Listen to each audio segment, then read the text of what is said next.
Civil கேசஸில் ஒருதலை பட்சமாக orders வாங்குறதுக்குன்னு சொல்லி ஒரு சில ப்ரொசீஜர்ஸ்லாம் இருக்குது. அதாவது எதிராளி கோர்ட்டுக்கு வரத்துக்கு முன்னாடியே ஒரு ஸ்டே ஆர்டர்னு சொல்லி வாங்கிறதுக்கான ப்ரொசீஜர்ஸ் இருக்குது. இல்லை அவர் மேலே ஒரு கேஸ் ஃபைல் பண்ணுறதுக்கான ப்ரொசீஜர் இருக்குது. இந்த மாதிரி ஒருதலை பட்சமாக ஒருத்தருக்கு எதிராக ஒரு ஆர்டர்ஸ் வாங்கிடக்கூடாதுன்றதுக்காக கோர்ட்டில் ஒரு முன்ஜாகிரதையாக ஃபைல் பண்ணக்கூடிய ஒரு மனு ஒன்று கெவிட் பெட்டிஷன் அப்படின்னு பேர். கெவிட் மனு அப்படின்னு சொல்லி பேர். கெவிட்னா ஜாகிரதை, பிவேர் அப்படின்னு அர்த்தம். ஒரு லாட்டின் வார்த்தை அது. அதுவே நம்ம நடைமுறையில் யூஸ் பண்ணிகிட்டு இருக்கோம். இது எந்த மாதிரி நேரத்தில் யூஸ் பண்ணுவாங்கன்னா, ஒருத்தர் மேலே ஒரு ஸ்டே ஆர்டர் வாங்குவாங்க அப்படின்ற ஒரு எண்ணம் ஒன்று இருக்குது. கோர்ட் நமக்கு ஒரு நோட்டீஸே கொடுக்காம நேரடியாக ஸ்டே ஆர்டர் கொடுக்கறதுக்கான வாய்ப்புகள் இருக்குது அவங்க சொல்கிற ஒரு சில விஷயங்களுக்கு அப்படின்னு ஒருத்தருக்கு தோணுச்சுன்னா, முன்னெச்சரிக்கையாக இந்த கெவிட் மனு ஃபைல் பண்ணுறதுக்கான சான்சஸ் இருக்குது. ஸோ இந்த கெவிட் மனுனா என்ன, இது யார் ஃபைல் பண்ணுறது, இதுக்கு என்னெல்லாம் உரிமைகள் கிடைக்கிறது அவங்களுக்கு, கெவிட் ஃபைல் பண்ணுறவங்களுக்கு, அதே மாதிரி என்னெல்லாம் டியூட்டிஸ் இருக்குது ரெண்டு பேரும் ஃபாலோ பண்ணுறதுக்கு, இது சம்மந்தமாக கோர்ட் என்ன கண்ணோட்டத்தில் பார்க்குறது, இதனால் சிவில் நீதிமன்றத்தோட அதிகாரம் பறிக்கப்படுறதா, அந்த மாதிரி சில விஷயங்கள்லாம் நம்ம இன்னைக்கு இந்த வீடியோவில் நம்ம பார்க்க போகிறோம். ஃபர்ஸ்ட், கெவிட் பெட்டிஷன்னா என்ன? ஒருத்தருக்கு ஒரு கெவிட் பெட்டிஷன், ஒரு நோட்டீஸ் ஒன்று வருதுன்னா அவர் மேலே கேஸ் ஃபைல் பண்ணியிருக்குன்னு தானே அர்த்தம் இருக்கா? அப்படின்னா இல்லை.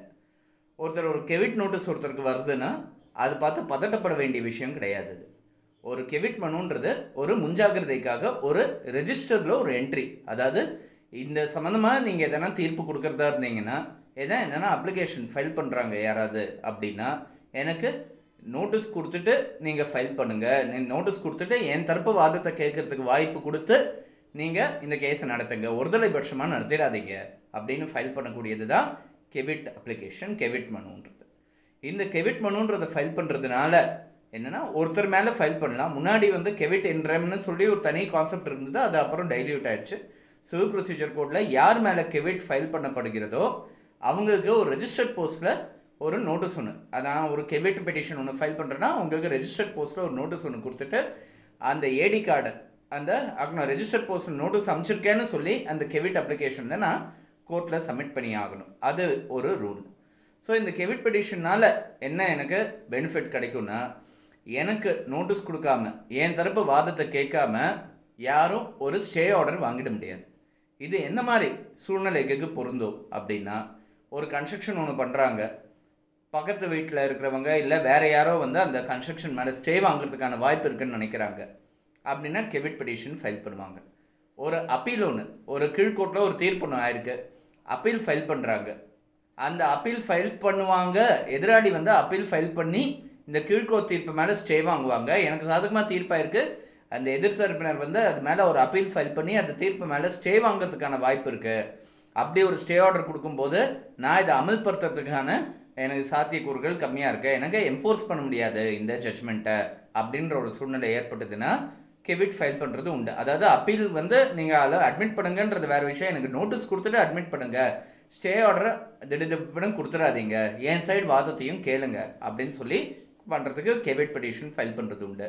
சாதாரணமாக ஒரு சில இடத்துல ஒரு பெரிய ஒரு ப்ராஜெக்ட் ஒன்று ஆரம்பிக்கிறாங்க, இல்லை ஒரு சினிமா ஒன்று ரிலீஸ் பண்ணுறாங்க, இல்லை ஃபார் தட் மேட்டர் ஒரு ப்ரோக்ராம் ஒன்று வச்சுருக்காங்க, அந்த ப்ரோக்ராம் மேலே ஒருத்தர் ஸ்டே ஆர்டர் ஒருத்தர் வாங்க போகிறாரு, இல்லை வேறு யாருக்கான எதிராக இருக்குது, அவங்க ஸ்டே ஆர்டர் கேட்கறதுக்கான வாய்ப்புகள் இருக்குன்னா கெவிட் ஒன்று ஃபைல் பண்ணுவாங்க.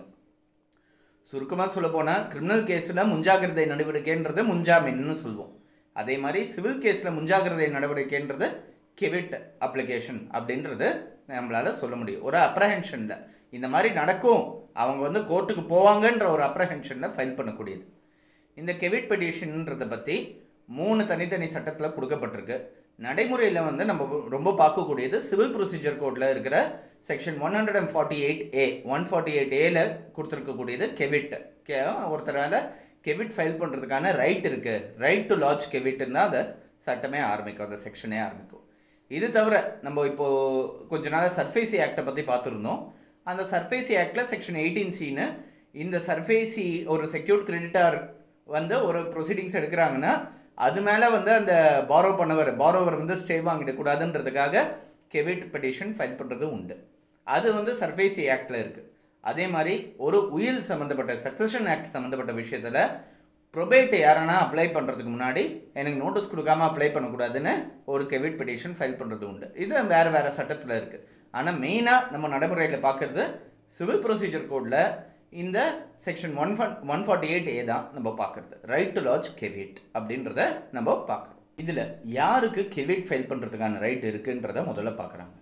என்னென்னா, யாரால் கோர்ட்டுக்கு வந்து அந்த கேஸில் கலந்துக்க முடியுமோ அவங்களுக்கு கெவிட் ஃபைல் பண்ணுறதுக்கான ரைட் இருக்குது. இது ஜென்ரலான ஒரு இஷ்யூ. சரி, இப்போது ஒருத்தருக்கு சாதகமாக வரக்கூடிய ஸ்டே ஆர்டருக்கு அவராலே கெவிட் ஃபைல் பண்ண முடியுமானா அது முடியாது. அதாவது 2-3 பேர் இருக்காங்க, யார் வேணாலும் ஒரு பர்டிகுலர் விஷயத்து மேலே ஸ்டே வாங்க முடியும். என்னையும் என் தரப்பு வாதத்தையும் கேட்டு நீங்கள் வந்து ஸ்டே ஆர்டர் கொடுங்கன்னு சொல்லி ஒருத்தர் கெவிட் ஃபைல் பண்ண முடியுமானா அது முடியாது. அது வந்து ஆனால் யாரால் கோர்ட்டில் நின்று ஒரு கேஸ் ஆர்கியூ பண்ண முடியுமோ அவங்களுக்கு கோர்ட்டுக்கு அப்பியர் பண்ணுறதுக்கான ரைட்டு அந்த பர்டிகுலர் கேஸ் வந்ததுன்னா அப்படின்றது இருக்கோ அவங்களால கெவிட் ஃபைல் பண்ண முடியும். இது முதல் விஷயம். கெவிட் ஃபைல் பண்ணுறதுக்கு ஒரு நோட்டீஸ், ரெஜிஸ்டர்ட் போஸ்ட் அக்னாலேஜ்மெண்ட் டியூவோட ஒரு நோட்டீஸை வந்து அவங்க யார்கிட்டேருந்து ஒரு ஸ்டே ஆர்டர் அப்ளை பண்ணக்கூடியதுக்கான வாய்ப்புகள் இருக்கோ, இவங்ககிட்டேருந்து அப்ரஹெண்ட் பண்ணுறாங்களா, எதிர்பார்க்குறாங்களா, அவங்கக்கிட்டேருந்து யாரை எக்ஸ்பெக்ட் பண்ணுறாங்களோ, எக்ஸ்பெக்டட் அப்ளிகண்ட்டுன்னு சொல்லிட்டு இருப்பாங்க, அவங்கக்கிட்டேருந்து யாருக்கிட்டேருந்து ஒரு கேஸ் ஃபைல் பண்ணுறதுக்கான வாய்ப்புகள் இருக்கோ அவங்களுக்கு ரெஜிஸ்டர்ட் போஸ்ட்டில் ஒரு நோட்டீஸ் ஒன்று இஷ்யூ பண்ணிடணும். அந்த ரெஜிஸ்டர்ட் போஸ்ட் அக்னாலேஜ்மெண்ட் டியூவில் ஒரு நோட்டீஸ் ஒன்று இஷ்யூ பண்ணிடணும். அந்த ரெஜிஸ்டர்ட் நோட்டீஸோட அந்த போஸ்டல் ரெசிப்டை வச்சு தான் கெவிட் பெட்டிஷனே ஃபைல் பண்ண முடியும். கெவிட் பெட்டிஷனை கோர்ட்டில் ஃபைல் பண்ண முடியும். அதை ஃபைல் பண்ணும்போது கோர்ட் வந்து அந்த ரெஜிஸ்டரில் ஏற்றிப்பாங்க. அதை ஒரு பர்டிகுலர் கெவிட் ரெஜிஸ்டர்னு இருக்கும், அந்த ரெஜிஸ்டரில் ஏற்றிப்பாங்க. இப்போது ஒருத்தர் வந்து ஒரு ஸ்டே ஆர்டர் ஒன்று அப்ளை பண்ணுறாங்க அப்படின்னா, ஒரு எக்ஸ்பார்ட்டி ஸ்டே ஆர்டர் ஒருத்தர் கேட்குறாரு அப்படின்னா, இமீடியட்டாக அந்த கெவிட் ரெஜிஸ்டர் எடுத்து பார்த்துட்டு இது சம்மந்தமாக என்னென்னா கெவிட் பெட்டிஷன் இருக்கா அப்படின்னு ஃபஸ்ட்டு செக் பண்ணுவாங்க. அதே மாதிரி ஸ்டே ஆர்டர் அப்ளை பண்ணுறவர்கிட்ட ஒரு லைன் வந்து ஒன்று எழுதி கையெழுத்து வாங்கிப்பாங்க. கெவிட் என்டோர்ஸ்மெண்ட் அப்படின்றது பேர். அதாவது எனக்கு தெரிஞ்ச வரைக்கும் யாரும் இந்த ஸ்டே ஆர்டர் சம்மந்தமாக எந்த விதமான கெவிட் அப்ளிகேஷனும் இந்த கோர்ட்டில் ஃபைல் பண்ணப்படலை அப்படின்னு ஃபைல் பண்ணலை அப்படின்றது தான் கெவிட் என்டோர்ஸ்மெண்ட்னு பேர். அந்த கெவிட் என்டோர்ஸ்மெண்ட் எழுதி கையெழுத்து வாங்கி டேட்டோட கையெழுத்து வாங்கிட்டு அதுக்கப்புறம் தான் அந்த ஸ்டே அப்ளிகேஷனே அந்த கோர்ட் என்டர்டெயின் பண்ணுவாங்க. இதனால் யாருக்கு என்ன ரைட்ஸ் வருது அப்படின்னா, கெவிட் ஃபைல் பண்ணுறதுனால அந்த Gavit file பண்ணவருக்கு first court notice கொடுக்கணும். கோர்ட் அவருக்கு நோட்டீஸ் கொடுக்காம அந்த கேஸை எடுத்து நடத்த முடியாது அப்படின்றது மெயினான ரூலு. செக்ஷன் 148Aல இருக்கக்கூடிய ஒரு ரூல்.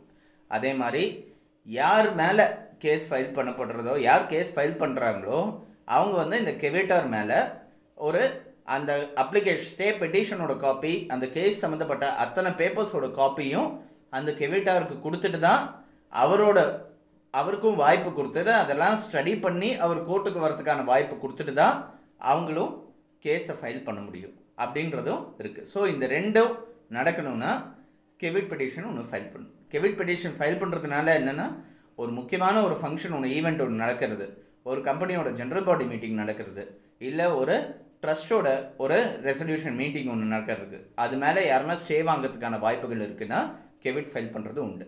அதே மாதிரி யாருன்னா ஒரு டெமான்ஸ்ட்ரேஷன் ஒன்று ஸ்டேஜ் பண்ணுறாங்க அப்படின்னா அது மேலே யாருன்னா ஸ்டே வாங்குறதுக்கான வாய்ப்பு இருக்குன்னா முன்னெச்சரிக்கையாக கெவிட் ஒன்று ஃபைல் பண்ணுறது உண்டு. அதாவது யாருன்னா சிவில் கோர்ட்டுக்கு போய் ஸ்டே வாங்குவாங்கன்ற ஒரு ஸ்லைட்டஸ்ட் ஒரு அப்ரஹென்ஷன் இருந்ததுன்னா கெவிட் ஃபைல் பண்ணுறதுன்றது ஒரு கான்செப்ட் உண்டு. இந்த கெவிட்டுன்றதை பேஸ் பண்ணி இது வந்து ஒரு சிவில் கோர்ட்டோட உரிமைகளை பறிக்கிறதான்றத கோர்ட் வந்து ஆந்திர பிரதேஷ் ஹைகோர்ட் ஒரு கேஸில் வந்து கன்சிடர் பண்ணியிருக்காங்க. 1981 நடந்த கேஸை Reserve Bank of India employees association versus Reserve Bank of இந்தியான்னு சொல்லிட்டு ரொம்ப கெவிட்டில் ரொம்ப ஒரு முக்கியமான ஒரு கேஸ். ஏன்னா இது ரொம்ப ஒரு ப்ரொசீஜரல் ஆஸ்பெக்ட், நடைமுறை சார்ந்த விஷயம். இதில் வந்து ஒரு கேஸ் எடுத்து ஆர்கியூ பண்ணுற அளவுக்கு பெரிய விஷயமே கிடையாதுன்னு சொல்லி நிறைய பேர் நினைக்கலாம். இதில் வந்து சம்மந்தப்பட்டு நேரடியாக இருக்கக்கூடிய கேசஸ் வந்து ரொம்ப கம்மி. அப்படி இருக்கும்போது இந்த கெவிட்டுன்றது ஒரு ப்ரொவிஷன் இருக்கிறதுனால இதில் வந்து ஒரு ப்ரொசீஜர் ஒன்று இருக்குது இல்லையா. அந்த கோர்ட் வந்து ஒருத்தருக்கு நோட்டீஸ் கொடுக்காம ஸ்டே ஆர்டர் கொடுக்கக்கூடாது அப்படின்னு ஒரு ப்ரொவிஷன் இருக்குது. இந்த ப்ரொவிஷன்னால் கோர்ட்டோட அதிகாரம் பறிக்கப்படுறதான்றது தான் இந்த கேஸில் ஆந்திர பிரதேஷ் ஹைகோர்ட் முன்னாடி வந்த ரொம்ப முக்கியமான கேஸ். இந்த கேஸை சைட் பண்ணி கிட்டத்தட்ட ஒரு 15-16 ஜட்ஜ்மெண்ட் ஒன்று தனித்தனியாக வந்திருக்கு. அதெல்லாம் ஒரு பக்கம் இருக்கட்டும். இதில் முக்கியமாக பேசப்படுற ஒரு விஷயம்ன்றது இது இருக்குது. இந்த கேஸை பற்றி இப்போ நம்ம பார்ப்போம். இதில் அந்த பெட்டிஷன் ஃபைல் பண்ணுறவங்க வந்து Reserve Bank of India employees association சொல்லி அந்த ரிசர்வ் பேங்க் ஆஃப் இந்தியா எம்ப்ளாயீஸோட நலனுக்காக ஏற்பட்டப்பட்ட ஒரு சங்கம். இவங்க என்ன பண்ண போகிறாங்கன்னா, அந்த Reserve Bank of India management மேலே ஏதோ ஒரு டெமான்ஸ்ட்ரேஷன் மாதிரி மியூசிக்லாம் போட்டு ஒரு டெமான்ஸ்ட்ரேஷன் பண்ணுறாங்கன்ற மாதிரி ஒரு பேச்சு இருந்தது. அந்த management Reserve Bank of India என்ன பண்ணுறாங்கன்னா, இமீடியட்டாக இதெல்லாம் நடத்தக்கூடாதுன்னு ஸ்டே வாங்குவாங்கன்னு ஒரு எண்ணம் இவங்களுக்கு இருந்தது. இவங்க பண்ணுறதா ஒரு பிளான் இருந்தது. இவங்க அது மேலே ஸ்டே வாங்குவாங்கன்ற ஒரு எண்ணம் இருந்ததுன்றது ஒன்றே இவங்க என்ன பண்ணிடுறாங்க, சிவில் கோர்ட்டுக்கு போய் ஒரு கெவிட் பெட்டிஷன் ஃபைல் பண்ணிடுறாங்க. அதாவது நாங்களாம் இந்த மாதிரி டெமான்ஸ்ட்ரேஷன் பண்ணுறதா இருக்காங்க, ஸோ இது மேலே அவங்க ஸ்டே வாங்குற மாதிரி இருக்காங்க. ரொம்ப ஃபுல் ஃபேக்ட்ஸ் எல்லாம் சொல்லணுன்ற அவசியம் இல்லை. இது மெயின்லி ஒரு ப்ரொசீஜரல் பெட்டிஷன் தான் இது. ஸோ இந்த மாதிரி ஒரு கெவிட் பெட்டிஷன் ஒன்று ஃபைல் பண்ணிடுறாங்க. கெவிட் மனுன்னு ஒன்று ஃபைல் பண்ண உடனே இது வந்து 1ஆம் தேதி 1/10/1980 1/10/19 அக்டோபர் 1ஆம் தேதி ஃபைல் பண்ணுறாங்க இந்த பெட்டிஷன். இந்த கெவிட் பெட்டிஷனை கோர்ட்டில் ஃபைல் பண்ணி அக்டோபர் 8ஆம் தேதி என்ன பண்ணுறாங்க, ரிசர்வ் பேங்க் ஆஃப் இந்தியா மேனேஜ்மெண்ட்டுக்கும் நோட்டீஸ் கொடுத்துட்டாங்க. இந்த மாதிரி கெவிட் மனுன்னு நாங்கள் ஃபைல் பண்ணியிருக்கோம் அப்படின்ற நோட்டீஸும் அவங்கள போய் சேர்ந்துருது. அந்த நோட்டீஸோட காப்பியும் கோர்ட்டில் சப்மிட் பண்ணிடுறாங்க. ஸோ கெவிட் ரெஜிஸ்டரில் எந்த விதமான தடங்களும் இல்லாமல் இவங்க கெவிட் ஃபைல் பண்ணியிருக்காங்கன்னு சொல்லி என்ட்ரி ஆகிடுறது. இதுக்கப்புறம் இந்த மேனேஜ்மெண்ட் என்ன பண்ணுறாங்க, 25ஆம் தேதி ஒரு அப்ளிகேஷன் கோர்ட்டில் வந்து ஒரு ஸ்டே ஆர்டர் கேட்டு இன்ஜெக்ஷன் கேட்டு ஒரு பெட்டிஷன் ஒன்று ஃபைல் பண்ணுறதுக்காக முயற்சி பண்ணுறாங்க. அந்த 25ஆம் தேதி ஃபைல் பண்ணுற அந்த இன்ஜெக்ஷன் பேப்பர்ஸோட காப்பி எல்லாம் இந்த Reserve Bank of India employees அசோசியேஷனுக்கு கொடுத்துட்டாங்க. கெவிட் ஃபைல் பண்ணவங்களுக்கு கொடுத்துட்டாங்க. நீங்கள் கெவிட் நோட்டீஸ் கொடுத்துருக்கீங்க, அதனால் முறைப்படி இதுதான் நாங்கள் ஃபைல் பண்ண போகிற ஸ்டே அப்ளிகேஷனு, இது சம்மந்தமாக என்ன எதிர்ப்பு இருந்ததுன்னா நீங்கள் கோர்ட்டில் வந்து சொல்லலாம் அப்படின்னு சொல்லி அவங்கக்கிட்ட ஒரு காப்பி கொடுத்துட்டாங்க. பேப்பர்ஸோட காப்பிலாம் கொடுத்த அப்புறம் அவங்க சொன்னபடி அங்கே 27ஆம் தேதி கேஸ் வரத்துக்கு இருந்தது. 27ஆம் தேதி கேஸ் ஃபைல் பண்ணாங்க. 28ஆம் தேதி கோர்ட்டுக்கு கேஸ் வரத்துக்கு இருந்தது. ஆனால் 28/10 அன்னைக்கு என்ன பண்ணாங்கன்னா, இந்த கேஸை ஒரு ஜட்ஜுக்கு அலாட் பண்ணாங்களே தவிர்த்து இந்த கேஸ் மேலே எந்த விதமான தீர்ப்பும் கொடுக்கல. அன்றைக்கி வந்து வேற ஒரு ஜட்ஜுக்கு அலாட் பண்ணத்தோட சரி அதோடு நிறுத்தப்பட்டிருக்கு. 28ஆம் தேதி முடிஞ்சு 29ஆம் தேதி ஆகிட்டு 30ஆம் தேதி அன்றைக்கி தான் கோர்ட்டில் வந்து அந்த ரெண்டாவது இன்னொரு ஜட்ஜ் வந்து அந்த கேஸ் எடுத்து என்ன பண்ணிடுறாங்க, இவங்களுக்கு எந்த விதமான நோட்டீஸும் கொடுக்காம முன்னறிவிப்பும் கொடுக்காம இதை பார்க்குறாங்க. அவங்களுக்கு ஒரு அப்ளிகேஷன் காப்பி வந்திருக்குன்றதை பார்க்குறாங்க. அங்கேருந்து எதிர்ப்பு வரல. ஏன்னா 30ஆம் தேதி வந்திருக்கா இல்லையான்னு அவங்களுக்கு தெரிஞ்சோ தெரியாமலேயோன்றத ரெண்டாம் பட்சம் அவங்ககிட்டேருந்து எதிர்ப்பு வரல. அவங்க நோட்டீஸ் கொடுத்தாச்சு, கம்ப்ளைண்ட் பண்ணியாச்சு, நான் நேராக இன்ஜெக்ஷன் கொடுக்குறேன், ஸ்டே ஆர்டர் கொடுக்குறேன்னு சொல்லி அவங்க ஒரு இன்ஜெக்ஷன் ஆர்டர் கொடுத்துட்டாங்க. இந்த இன்ஜெக்ஷன் ஆர்டர் கொடுத்ததுக்கான சிக்னிஃபிகன்ஸ் என்னென்னா, இது கொடுக்காமல் இருந்திருந்தால் இவங்களுக்கு ரொம்ப ஒரு நஷ்டம் ஏற்பட்டிருக்கும். இவங்க கெவிட்டாக இருக்க நோட்டீஸ் கொடுத்து தான் இதை கொடுக்குறோன்னா இடைப்பட்ட காலத்தில் வந்து அவங்க அந்த ஃபங்க்ஷன் நடத்தினா என்ன பண்ணுறதுன்ற ஒரு எண்ணத்தில் அந்த கோர்ட் வந்து ஒரு இன்ஜெக்ஷன் கொடுத்துட்டாங்க. ஸோ இந்த இன்ஜெக்ஷன் நீங்கள் கொடுத்தது சட்ட ரீதியாக செல்லாதுன்னு சொல்லி ஹைகோர்ட்டில் Reserve Bank of India employees association ஹைகோர்ட்டில் ஒரு ரிவிஷன் பெட்டிஷன், இதை சரி பண்ணுறதுக்காக ரிவிஷன் பெட்டிஷன் ஒன்று ஃபைல் பண்ணுறாங்க. ஹைகோர்ட் இதை கன்சிடர் பண்ணும்போது ஒரு முக்கியமான ஒரு லைன் ஒன்று சொல்லியிருக்காங்க இந்த தீர்ப்பில். The powers of a civil court are so sacrosanct that it cannot be diluted by mere implication from law அப்படின்னு கொடுத்துருக்காங்க. அதாவது ஒரு நடைமுறை சட்டத்தில் இருக்கக்கூடிய ஒரு இம்ப்ளிகேஷன், புரிதலை பேஸ் பண்ணி இருக்கக்கூடிய ஒரு சட்டத்தில் இருக்கிற சிம்பிளாக சொல்கிற ஒரு விஷயம், போக பாசிங் பையில் சொல்கிற ஒரு ஃப்ளீட்டிங் ஒரு நொட்டேஷனை பேஸ் பண்ணி ஒரு சிவில் கோர்ட்டோட பவர்ஸை பறிக்க முடியாது. இது வந்து அதே மாதிரி இன்னொன்று சொல்லியிருக்காங்க, இதில் வந்து இரெகுலாரிட்டி இருக்குன்றதை நாங்கள் ஏற்றுக்கலாம். ஏன்னா இது வந்து ஒரு நோட்டீஸ் கொடுக்காம பண்ணது இரெகுலர், அதாவது முறையில்லாதது. ஆனால் முற்றிலும் நல் அண்ட் வாய்ட் கிடையாது, செல்லாதது கிடையாது அப்படின்னு சொல்லி அவங்க சொல்லியிருக்காங்க ஹைகோர்ட்டில். அதாவது சிவில் கோர்ட்டோட பவர்ஸ் வந்து ரொம்ப முக்கியம், இதை பறிக்க முடியாது. இது வந்து முறையில்லாததாக இருக்கலாம், ஆனால் இது செல்லாதுன்னு சொல்ல முடியாது அப்படின்னு சொல்லியிருக்காங்க. இதுலேருந்து நம்ம ஸ்டடி பண்ண வேண்டியது என்னென்னா, ஒரு சில எக்ஸ்ட்ரீம் சர்க்கம்ஸ்டன்சஸில் சிவில் கோர்ட்டால் ஸ்டே ஆர்டர் கொடுக்க முடியும். அது கெவிட் இருந்தும் அவங்க கொடுக்க முடியும். இந்த பர்டிகுலர் கேஸில் அவங்களுக்கு போதுமானாலும் நோட்டீஸ் இருந்திருக்கு, அவங்க அந்த அப்ளிகேஷனோட காப்பிலாம் கொடுத்துருக்காங்க. அப்படி இருக்கச்சு அவங்களும் ஃபாலோ பண்ணியிருக்கலாம். ஒரு இடத்துல வந்து எங்கேயோ விட்டு போயிருக்கலாம், இந்த கோர்ட்டில் இந்த கேஸு இந்த டேட் அன்னைக்கு நடக்கிறதுன்றதை விட்டு போயிருக்கலாம்.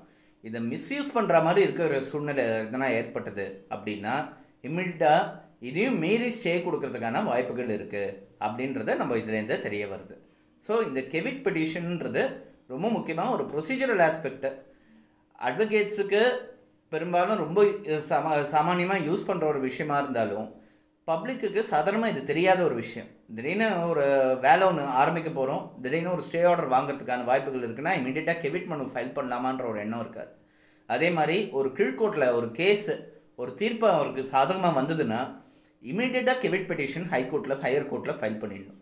அதை மேல்கோர்ட்டில் சப்கோர்ட்டாக இருந்தால் தான் டிஸ்ட்ரிக் கோர்ட்டில் ஃபைல் பண்ணணும், டிஸ்ட்ரிக் கோர்ட்டாக இருந்தால் ஹைகோர்ட்டில் ஃபைல் பண்ணணும். ஏன்னா அது மேலே ஒரு ஸ்டே ஆர்டர் வரக்கூடாதுன்றதுக்கு நம்ம பார்க்கணும். ஸோ இந்த ஒரு ப்ரொசீஜரல் ஒரு விஷயத்த யாரும் பண்ணுறது கிடையாது. இதனால என்ன ஆகிடுறதுன்னா ஈஸியாக ஸ்டே ஆர்டர் கொடுத்துட்றாங்க. ஒரு ஹைகோர்ட்டில் ஒரு பெட்டிஷன் ஃபைல் பண்ணணும்னா இமீடியட்டாக ஸ்டே பண்ணிடுறாங்க கீழ்கோர்ட்டோட கேஸை.